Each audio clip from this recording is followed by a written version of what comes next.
Hello and welcome to this week's episode of the Popcorn Wind Down. I'm Eddie. And I'm Tammy. Thank you for joining us this week as we discuss the Irregulars. But before we begin, I want to send a very special happy birthday out to my lovely, lovely co-host Tammy. I sang her a song earlier. Thank goodness it was not recorded.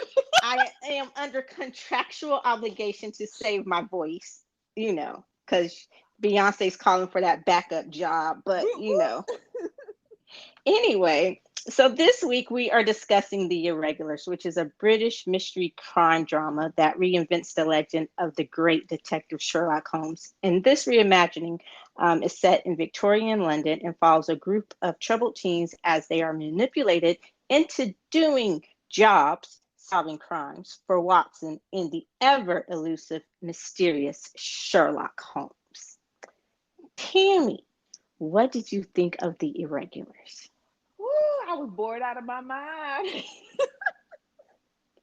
You didn't like it? Not at all. Not at all. I started. Okay, so this is to tell you how much I was not a fan of it.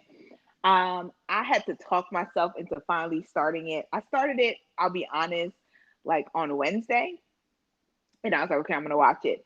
And like halfway through the first episode, I was just like, yo, I'm still on episode one. Like this ain't dang. It was tough. It was tough to get through all 8 episodes, I believe it is. Um it's just it wasn't my cup of tea. I will say that. It wasn't my cup of tea as the British.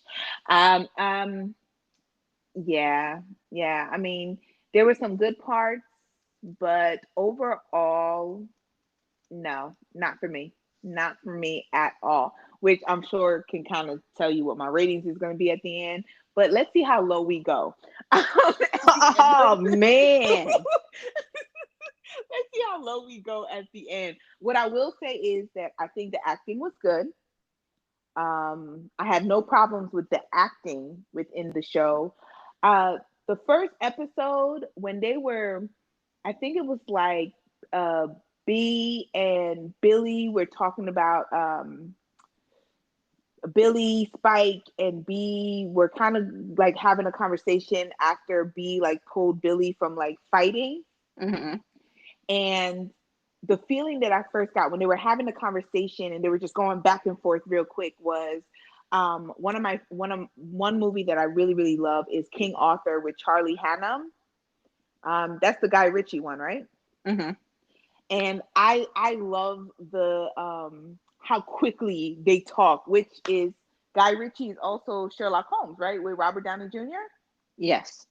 There we go. So I love the back and forth and how quickly the dialogue goes, like because it flows so well. Like it's not like they're trying to slow down the dialogue in order for the audience to like, ooh, what did they like? No, because you got to really follow along. And I just feel like it was way more natural with how quickly the dialogue was going, which I guess maybe is a Guy Ritchie dynamic. um so I love that aspect of it. But once I got like they got into the real story of the show, yeah, they lost me. They like just lost me. Yeah. I what did you think, Eddie? My bad. What you think, Eddie? I liked it. It was interesting. It wasn't my favorite, but I did enjoy it. And I pretty much I watch it in I think I watched it in two sittings. I started it, got through the first 4 episodes, and then I watched the second 4 the next day. Um I can say that I wasn't really interested that much in the whole. I like the supernatural aspect of it. I just didn't like the supernatural story that they told, if that makes sense. Hmm. Um, Like so you I, like the theme of it, but not yeah, the actual story that they came up with. yeah, exactly. Um, I thought that a lot of the B stories, excuse me, were more interesting than the A story. Like I said, I wasn't a big fan, but I liked. I like this reimagining, and I liked how they were prepared to pass the torch on to the teens, to the next series, to the next generation of sleuths influenced by Sherlock Holmes. So I will go ahead and just say, spoil it. There will not be a season two, so there's not going to be that question at the end. Netflix canceled it, which is surprising because it did well. I'm not sure how it did in the ratings. It's hard for me to determine streaming ratings and stuff like that. But it was a popular show as far as it got great reviews on Rotten Tomatoes and things like that. So I kind of looked at the first season as a pilot episode, and you know how I do with pilots. I'm like, okay, I don't really judge pilots too harshly because I know what they are and what their purpose was. So the first season to me was just more or less like, oh, so I was really interested to see what stories they could have told now that they laid all of that out, like they got all of the backstory and everything out of the way. So I did like the teens. Watson, I don't know how I felt about Watson. He was black, which was interesting, and I don't have a problem with that. But how do I say this nicely? Watson was a bitch. I was gonna say Watson was an absolute asshole. Like usually Sherlock Holmes is an asshole. Um, but I Yeah, I felt like they took the assholery of Holmes. of Holmes and just put it fully in Watson, and then Holmes was just a heartbroken man who was Yeah, trying to get over losing his love, and that was what he was. And then Alice humanized him, which was the love of his life. She humanized him. With Watson, like he just had all the worst qualities of Sherlock Holmes. Like, yeah. Like normally it was just and yeah, he was just a bitch, like an asshole. Like he was just straight up like, and that has nothing to do with his sexual preference. I don't know if he was bi or just straight up in love with Sherlock. I don't know if he was just acting like that because he was heartbroken over losing his great love. I don't know what his problem was, but and I guess that's one of the things I didn't understand is we got to understand the source of Sherlock's pain when we finally met Sherlock Holmes. We understood. And I guess there's always been some illusion, especially depending on which version of Sherlock Holmes story you watch, that he, being the great genius that he was, that there was always something hidden, like the drug addiction. It didn't surprise me, um, you know. But so we understood why Sherlock was the way he was when we meet him. We understood, like you said, he was a broken man. He lost the love of his life. He always kind of felt responsible for losing the love of his life, and so he couldn't channel that pain, and he turned to drugs and addiction and just kind of checked out. So I get why he was the way he was. I honestly do not understand. There was nothing that they said, none of the backstory actually made me understand why Watson was the way he was. And then um did you ever understand it? Like, um, so what I got from Watson was that he was in love with Sherlock Holmes. I get that. And what I think really like shifted him was when Alice came, and the first time he saw Alice and Sherlock making out, and kissing, and then all of a sudden, like they're in a relationship and they're together, and you saw Sherlock's attention shift from Watson to fully being engrossed in Alice. And I just thought throughout the series like that was ultimately what made him as much of an asshole as he was. And what made it even worse was the fact that, what are you doing?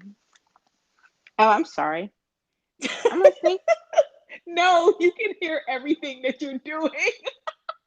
Oh shit, are we gonna have to start over? No, we are not starting over. I'm just saying that stop, whatever you're doing. This is a real moment, y'all. I'm sorry. It's a real moment, and my computer was about to die, and I thought I was being quiet, and I guess I'm having a great microphone moment right now. My bad. I've done this like a million times before, and you've never heard it, but my bad. Oh my gosh. I guess you got So, super hearing for your birthday, huh? whoop, whoop, whoop, whoop. But no, so like what ultimately came was that when Sherlock lost Alice and he became a broken man, I think that also broke Watson as well in a way, because to see the person that you love who loves someone else lose that love and then become like a shell of the man that you fell in love with, um, I'm sure also affected him and who he was. Not to say that he didn't have his assholery ways, because I feel that you can't not be some type of asshole and deal with Sherlock, who was like very selfish and self-absorbed. But it just kind of was amplified with the fact that Sherlock was so into Alice, and then he loses Alice, and then he just kind of disappears on the person who he was. So that's why I felt like Watson was such the asshole that he was because of that whole thing. And I understand everything you just said, and it still didn't make it. I understood it, and I saw it in the moment in watching it. It still just didn't make it. Um, I guess it didn't make it okay, you know. But I, yeah, I was just like, okay. So I didn't get it. And then at the end, it's like I guess he comes to terms with what happens, and he comes to terms finally with the fact that, hey, this man will never love you. Every chance he gets, he's going to choose her, and ultimately he does choose her. And then I guess, was that his epiphany? Was that his come to Jesus moment, where he does this complete 180 and all of a sudden becomes a likable person? He never became a likable person. I don't care what anybody says. You Um, know, he never became a likable person. I think that in the end, when he finally helps B save Jesse, I do think it was a realization that he had to let Sherlock go, because it was kind of repeat of before, right? When Alice goes into the, I want to say the blip, but it's not the blip, it's the rip, right? When yeah, the Al rip. when Yeah, when Alice goes into the rip the first time, and Sherlock is holding on to him, to her, and then Sherlock tells Watson to grab her as well, because if both of them had grabbed her, maybe they could have saved her from going into the rip. But instead, he grabs Sherlock, wanting to save the love of his life, while Sherlock is trying to save the love of his life, kind of thing. And I think he had to. It came to a realization that between them, he had to let Sherlock go. He had to let him go, because he was going to continue to destroy himself anyway if he lost Alice again. So it's a good thing that he finally like came to that realization, but I don't think that's going to change his personality from being an asshole though. Yeah. I just think he now has somebody else to care for, to shift his caring to, which is going to be B. Because I bet you if it was a second season, I bet you that feeling that he has for B never would have shifted to the other kids. Like, it's not like he would have started caring about the other kids. He would only have been focused on caring about B. And not in a romantic way, but he would have cared about her well-being, but never cared about her siblings' well-being. and and I I agree with you on that. I think he would have respected or tolerated that they were part of the deal, that they were the Yeah. package deal, but you could see that B and he from the beginning had a different type of relationship. Like, she called him out on his shit. She didn't take shit from him. She pushed back. But and you say that, and I think that's strange, because Jesse should have been the one that he probably, I think, would have naturally felt closer to, since she was actually Sherlock's daughter.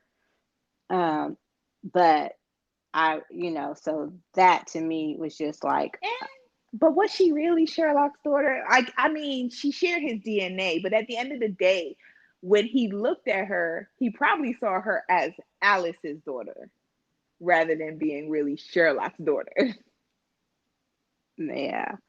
Um, and it also, and I guess it explains why Sherlock let them go, is because he was in no position to take care of them after she died and whatever. But so I think, to me, those aspects were the most interesting, those humanizing aspects, the real human stories that they told. Sherlock, even though he was still a genius, you had to dig through the addiction to get to it. I did like that. It actually did, especially telling the story that it told, didn't focus so much on him, per se, and you could have actually seen the passing of the torch, like I said, to the next generation, of them all coming together. So I would have been interested to see how they could have continued that story. Um, who was your favorite of, I don't know, I want to call them the Scooby Gang. Ooh. Oh, oh gosh, who was my favorite out of the teenagers? Um, can I say the one that I feel grew the most, which is Leo?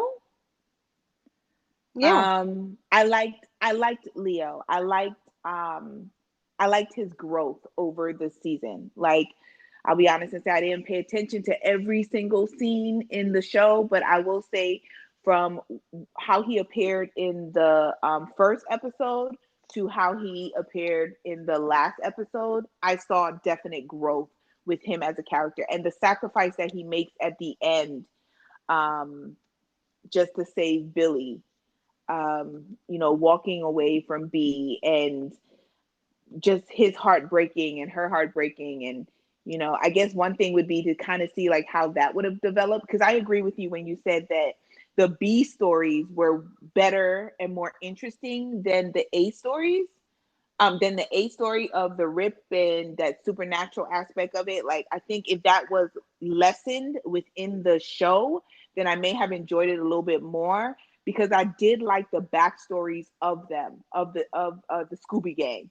How they came together, and their whole history, finding out like the what Billy thought was his history and his past was not actually his past, and having to come to terms with that, and just going from there. I think that was more interesting than the supernatural, the Rip, and monsters coming out and all that stuff. Like, that's what turned me off of really, really focusing and loving the show for what it was. yeah. I agree. Leo was probably one of my favorites. And the sacrifice that he did make for Jesse, and the gang was amazing. And Mm. um, it did show his growth, because even though, and just, me and my pop culture and my love of Prince Harry, but he kind of reminded me, in a sense, of Prince Harry, how he was the reluctant prince, the reluctant royal. And Mm-hmm. he was always looking to kind of break out of that quote unquote glass castle. And especially since they thought, that because he was born sickly, and he had a limp, that he was so fragile. And it's like, really, he wasn't, and I love the relationship that he had with his sister. And at first, you thought that it was just going to be full of animosity and stuff like that, but it wasn't. She was protective of him, he was protective of her. But, um, you know, and I also appreciate that he was honest with B about why he was breaking her heart, that he didn't just turn into this asshole and just leave, you know. It didn't lessen the heartbreak. It didn't, it just, it made it understandable why he was doing what he did. And I was like, oh, okay. And I appreciated that. Um, their first time together was so cute. It was adorable. It was. Um, and I want to say probably my second favorite. I loved B. I'm just going to give it up for her. She was a kick-ass heroine, and I loved her. The fact that she was smart, and all of that. So she was by far my favorite. Just, I thought she was perfectly cast. But I liked Spike too. Spike was probably the next character I think had the most amount of growth, especially once you saw, how much he truly cared for, Jesse, and, his crush on Jesse, and that it was requited. So I like that. So who do you think would have been in game? B and Billy or B and Leo? Well, B and Leo, but my thing is, if I'm being realistic, when he said that he had to go, right, and when he was talking about how he had to go and marry this woman, Helena, and I was just like, yo, so B about to be like your like forever mistress? Like, is that what we doing? Because I like, you knew that he could never marry her. Like, it wasn't going to last publicly. Like, he could never go public with her because she was not of his station. She was not on his level. Um, but at the same time, like, I was just like, realistically, like, mistress. Like, I Yes, mean, she. you be the love of his life. You're the one that's gonna have the kids that he really, really cares about and takes care of. Helena is just gonna be she's really gonna be the real side piece, and she's gonna be the public figure, but you're gonna be the one whose bed he sleeps in every night. Like, and I'm like, is that a very cynical thing to like on how to think of this? Because I just feel No, like that's how it would be, like, because you're a prince, so you can't really publicly like marry her, but you sure enough can love her for the rest of your life and have her there. And at the end of the day, like, I feel like realistically, she would be too poor to have too much pride to be like, I'm not about that, and I don't want to be a secret for the rest of my life. Bitch, you better go on to the palace and keep your man. and see, I think you're right. I mean, no, given the time and given what we know, that's not at all implausible. And considering how Helena sized him up and basically called him out the first time they met, when she got real and she's like, okay, can we just cut to the chase? Whoever she is, look, I don't love you. You don't love me. I have my own dude, but he's not, like you said, he's not of my station. So we gonna do this. And she's like, just call me when you're ready to do this, or I'll see you soon, or whatever she said to him when she left, basically letting him know, look, there's no way out of this for either one of us. So we can just come to an agreement to do what we're going to do, put a public face on this, put on our public smiles. And when we go home, we pop out the 1 to 2 mandatory kids we're supposed to have. Uh-huh. And then you go on about your life, I go on about my life. When we have to be public together, then we do that. But she was very realistic about it, and she basically just spelled it out the way you did. So B and her siblings could have had their detective agency. They could have had very comfortable lives. She would have had a nice place on Dowling Street or wherever in London, in the fancy neighborhood at the time, had her own back entrance in and out of the palace, and it would have been what it would have been what it was. But yeah. Um, so I what oh what did you think about Jesse? Um, she was weak. For her to be the Like, most powerful character, she was the yes, weakest. yes, she was the weakest character, and I mean, she was very trusting, and it's hilarious that I guess because B was very protective of her, so she was very isolated from, because B was the one who, you just didn't trust face value kind of person. And so Jesse was able to really trust at face value, because when that black dude, what was his name? They call him the Lennon Man. Mm-hmm. When he showed up the first time, like, I was automatically suspicious. Even if he was like showing you how to do this and showing you how to do that, like, I'm still very suspicious, especially when he told her that, as the first time he talked to her, he jumped on a boat to sail across the ocean to be with her. I'd have been like, hold up, dude, why? I said, we can talk anytime like this. Like, why do I need you actually here? Thank you. And Like, it's I'm sorry, like, that just seemed very, very suspect. And so, and then she was, yeah, I want to say, like, she had all this power, and at the same time that you have all this power, you weren't powerful, if that makes any sense. Like, you had all this power, yet you weren't powerful. You were very weak as a person, as a character. So, she wasn't my well, favorite. also you got the strange ass black man showing up in the white girl's dream, Yeah, talking what? about he sailed across But the okay. ocean. But okay, so one thing I will say that I liked is something that they did that was very and I only am calling it this because it's the most recent, example that we have. I love that the show did a Bridgerton It was on. racially ambiguous. Yes, yes, and it wasn't on you looking at, be like, yo, so they got like a black duke, what? No, like it wasn't talked about. It was just kind of like a regular like life thing. Like we would be like, that ain't never gonna happen. But what if it had? And I felt like that's what they were showing. If it really had been where no matter, your skin color, because that's what it comes down to, no matter your skin color, that, it was an equal opportunity kind of thing. Because, you had a duke and he was one of the richest men in England, right? And that was that episode 2, I think it is, with oh my gosh, with he raised the taxes and rent on his land.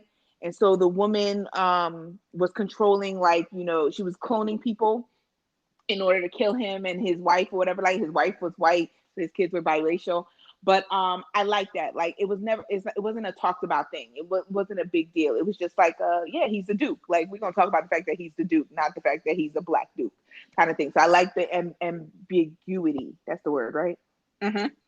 Look at that, y'all. I'm using SAT words. Um, the ambiguity of the cast was really good. Yeah. The one time that it did point out something about race, like I said, Watson was black and it wasn't a big deal. Spike was also black, and the Linen Man, played by Clark Peters, who was one of my favorite actors, was also black. And to me, it was just okay. Who is this grown ass man coming through this girl's dreams? First of all, Yeah. but creepy enough. And then he's doing magic shit, which is like okay. So I would question that too. But the only time that we really talked about it was when Alice, when she was in her shop. And what did she have? An apothecary? Is that the type of shop she ran at the very beginning? Yeah. Okay, when she was in her apothecary and he came in and she was like, "This is my mistress's child," and she was trying to pass B off as her mistress's child, Right. and because B was Asian, she was half Chinese. I'm assuming. In the show, yeah. In the show. So she was, and that was frowned upon. And so Sherlock was like, no, he did a Sherlock Holmes thing and let her know that he knew that that was actually her child or what have you. So, but, and that was the thing, even with Leo. Being a prince, the only part that really came up wasn't the fact that she was half Asian. It was the fact that she was poor, and that type of thing. So they did a good job with the racial ambiguity of it all. I will say that the actress did a great job. And then, so I looked a little bit at her background. She is a Chinese born Irish actress. So I'm like, wait, hold up. So you're Chinese So she's and Chirish. yes, I'm she's just making up word. Chinese. She's She's, Chirish. yep, she's Irish because she's Chinese, but she's Irish. She was raised in Ireland. So I was just like, wow, like that And her that name is, is the Diagram. yeah, like, so I was just like, wow. Now, granted, we don't know, like, I don't know her full history. I don't know if, like, she was adopted or that's how, like, but it's just very, very interesting to, I've never ever, like, heard that dynamic before or seen that dynamic before. So it was just very interesting to read about that. So that was cool. Yeah. So, I guess we're both. There was something else I wanted to. Oh, okay. So now, what did you think about Alice being the cause of the rip? I have to say I wasn't surprised. I will say I wasn't surprised that she was, just because she was so powerful beforehand. So I even though, like, I didn't necessarily fully see it coming, I wasn't surprised when I found that out in the show. Um yeah, like, okay. So the one thing I will say is, and I mean, I don't know, we were going to bring this up, was that this, I say, would be the first one where I could care less about Sherlock Holmes. Like, Sherlock Holmes was let me not say it. He was weak. Yeah, he was like I'm a coin a word from my one of my Real Housewife shows, I guess. He was a non-fucking factor, like Yes. or one of those basketball drama shows or whatever, one of them reality shows with the Whichever one said, yeah, one. he was a non-fucking factor. Like, Yeah, he was insignificant. Like, I mean, because nobody really. I felt like he wasn't truly fully held accountable for the fact that you were so heartbroken over losing the love of your life that you literally let her children be raised in a workhouse. you're Like, and not just her children, but one of those children was was yours. your Yeah, child, and you your were daughter. basically the stepfather or the father figure to another one for the first few years of her life. And you just let them be raised poor. And the thing is, like, poor, and the thing is, like, I can understand Watson doing it because, he was heartless, but at the same time, like, he could care less. Like, he had no emotions whatsoever to the kids. But, like, even in your most drug, like, induced, like, moments, never once did you think to check to make sure they were okay. Like, at all. Like, if that was not like, that would be the one thing that Alice, which is what she did, that was her first concern, was how her daughters grew up. Though I don't understand how you did not look at your daughters' faces and see that they grew up very, very different from how Sherlock Holmes. Like, how did you not notice that your daughters were not well taken care of, based on their physical. But yeah, he was just such a weakling, and to think that Watson, was just not the person to leave, everything to handle, just wasn't for him. But even Mycroft, did Mycroft ever find out that Jesse was Sherlock's no, Sherlock I think we left Mycroft after that. What episode? after the second or third was it the third or fourth Uh, episode after that like weird cult episode, I, after those weird cult episodes, we didn't see Mycroft again. okay. I don't remember seeing him, but I was just asking. Okay, so then he didn't even know that those the kids, the girls, were Sherlock's kids, because at the end of the day, I'm gonna say B was his as well. Like, he was the only father figure that she knew. So definitely, besides blood, like, you were her stepfather basically, and you also, like, abandoned her. But yeah, yeah, it was, yeah. What did you? I'm sorry. What did you think about the fact that Alice was the reason for the rift?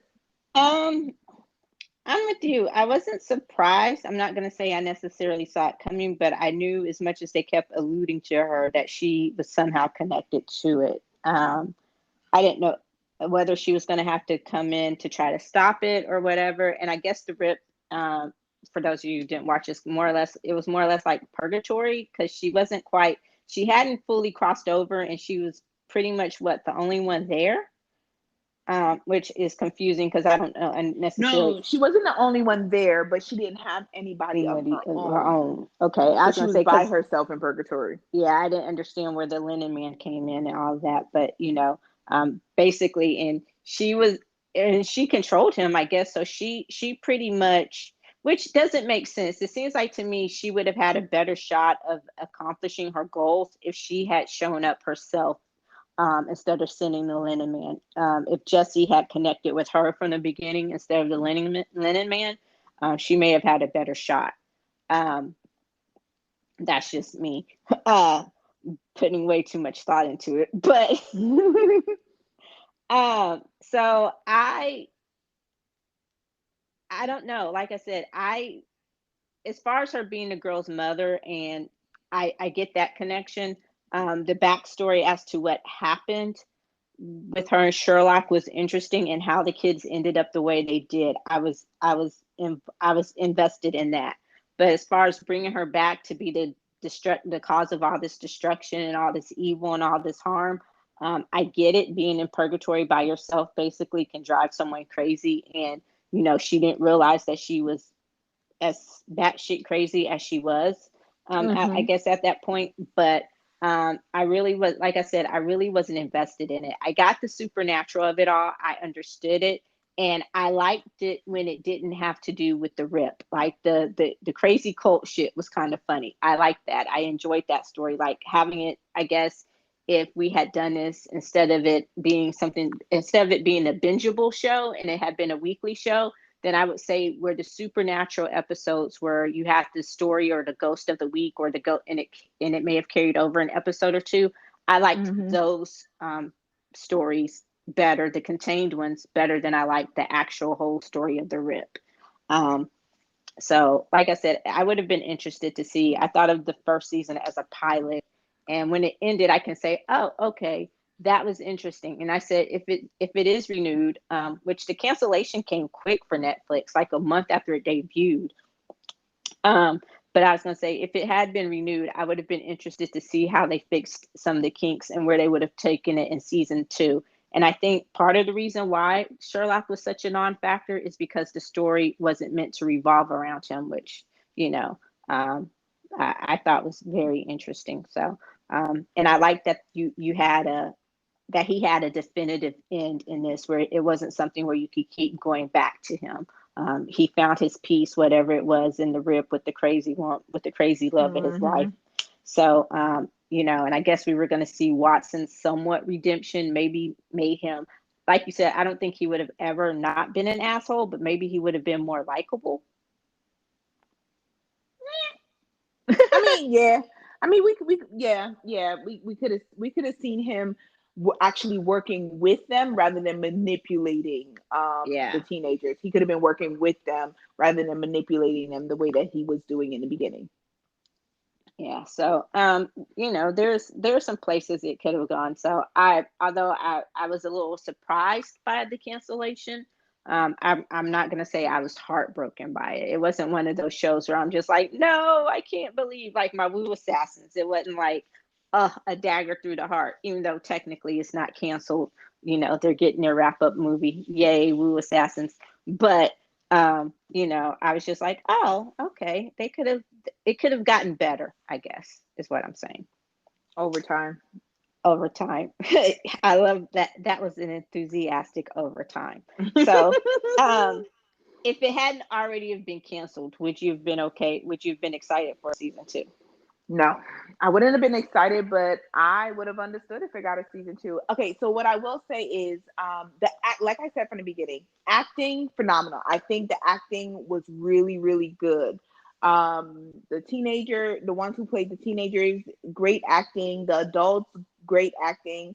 So I don't think there was a weak point in the acting on the show, but like we said, it was the storyline that I think is where the weakness was, and where it ultimately led to the cancellation, especially if this came out around the same time as Shadow and Bone.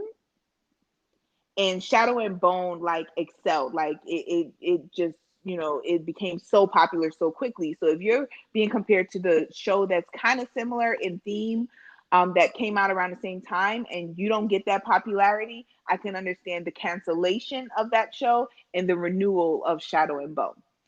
Yeah, and plus Shadow and Bone's based on a very popular series of books. Yeah. But I agree with you. The Irregulars the acting was phenomenal, the casting was phenomenal. I think the B stories, they were great. They were much more interesting, much more compelling than the whole A story. Like I said, it wasn't even a supernatural part. It's just what they chose to focus. The whole story about the rip, I wasn't interested in that at all. But everything else, I was okay with. Like the little side mysteries they solved, those were pretty cool. Like the one, what was the one where, the one where the woman who did she take other people's spirit, or she took their skin or something? You know which one I'm talking about? I think it was like the second one they did.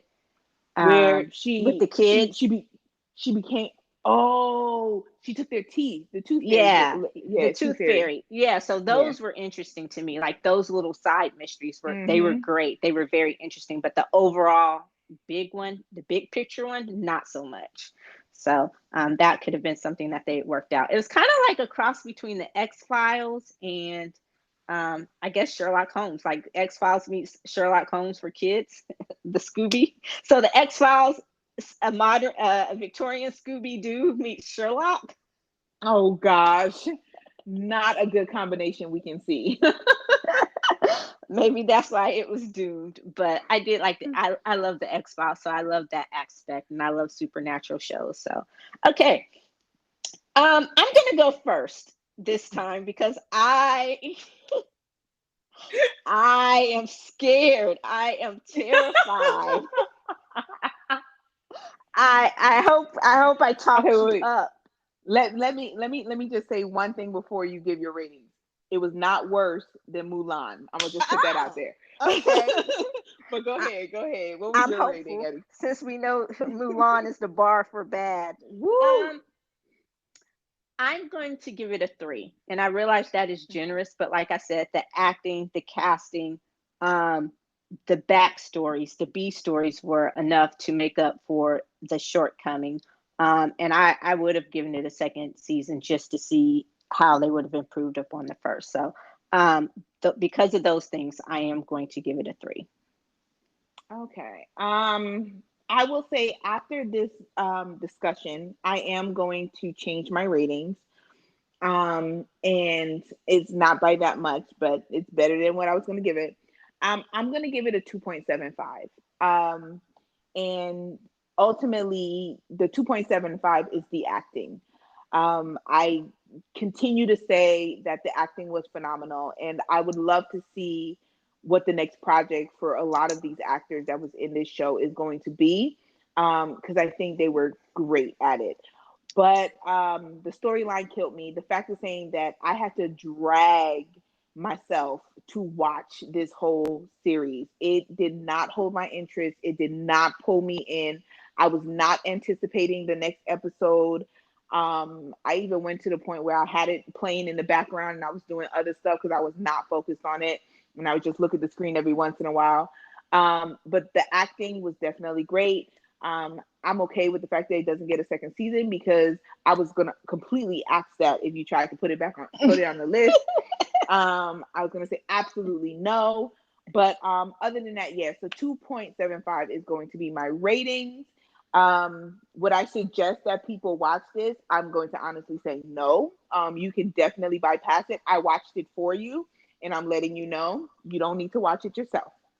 Yeah, since it's not getting a second season, I probably wouldn't recommend it either. So like I said, I'm not just heartbroken over the cancellation. It's not a gut, it's not a knife to the gut or anything like that. So I was a little shocked by it, but so our average rating is a 2.875, almost a 3. But yeah, so the Irregulars is a one and done, and we'll see what's coming up next. But anyway, thank you for joining us as always. And please be sure to check us out daily on the popcornwinedown.com. That's our plug. Pop, pop, pop, pop, pop. Also, be sure to check out the podcast, listen to us, like us, save, share us on Spotify, Google, and Apple Podcasts. And that does it. Until next time, please be sure to join us next week when we will be discussing Michael B. Jordan and Tom Clancy's Without Remorse. Woohoo! I'm excited about that I love one. that you put Michael B. Jordan's name before Tom before Tom Clancy's name. Like, We know who's important here. yeah. Until next time, I'm I'm Eddie. Tammy. I'm Eddie. Bye.